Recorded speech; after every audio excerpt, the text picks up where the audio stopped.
Amarĩtwo njĩtagwo Ng'ang'a Mbuthĩ, na ũrĩa ingiuga ũhoro-inĩ wa free education nĩ atĩ o rĩrĩa niĩ ndathomagĩra free education, aciari nĩ ma struggle-aga mũno, walikuwa na struggle sana na kuona nginya irio, kuona fare ona ongorwo matiarĩha school fees. Nĩ mageragia mũno gũcaria fare, gũcaria pocket money, gũcaria irio citũ ta students. Na rĩu thaa ici maruta free education, mbeca icio cia free education, struggles zitakuwa 2 times more gũkĩra ũrĩa kwarĩ tene, tondũ ũgũkora mũciari nĩ ehinyĩrĩria mũno gũcaria nginya mbeca cia school fees hamwe na cia irio. Koguo ingiuga matikarute mbeca icio, mendelee na free education. Mbeca icio no cithiĩ cithomithie ciana, na atĩ ũhoro ũcio wa gũtuĩka atĩ mbeca icio citiramenyeka kũrĩa cirathiĩ, ũhoro ũcio nĩguo ũratũma kũgĩe na tension nyingĩ. Arabu ũkaigua ningĩ maruta free education, ma scrap off mbeca icio cia school fees. Nĩ kũrarehe thĩna mũno ũhoro ũcio. Dropouts no mũhaka gũkorwo nao, tondũ mũciari aga school fees na ndarĩ na alternative ĩngĩ, mwana ũcio ekwenda akiuma cukuru wakorwo ningĩ nĩ atuĩkire mũkora, nĩ aingĩrire drugs, nĩ anjirie kũiya nĩgetha one mbeca ciake.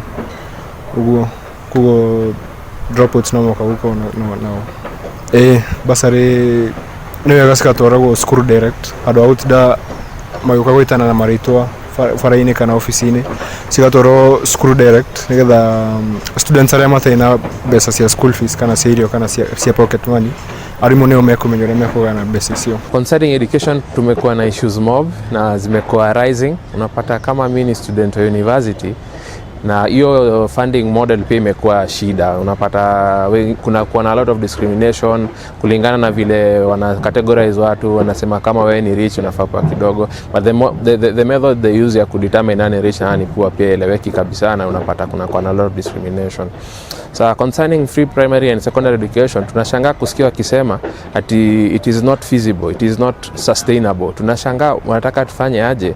Yet imekuwa ikitumika all along tangu the previous government. Sasa what's the difference? Unapata sahi government nasema is not sustainable. So what do they want those who are not able to lipa hizo school fees, wanataka wafanye nini? Unaona? So unaona hapo kuna shida na kunafaa kuwe na mtu anatatua hizo shida, kwa sababu tuna taxes zinachukuliwa zinaenda wapi?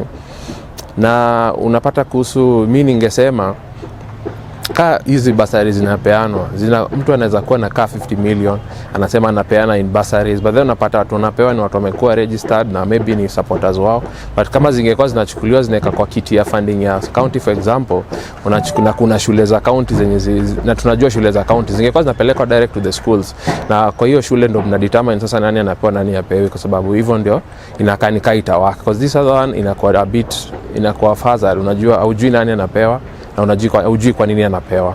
Naona ni kama gava haiko serious na story education, and that's killing a generation. Ukiona youth wanaanza kupigania rights zao kidogo kidogo, au ni Gen Z, utasikia pia Gen Alpha anasema hata sisi tunanyimwa pesa za shule. So naona ni kama hawajatake education seriously, and it is a very key institution in the country, because hapo ndio wafanyikazi wanatoka. What if they are incompetent? What if they are not educated? Kutakuwa na a lot of problems in the country.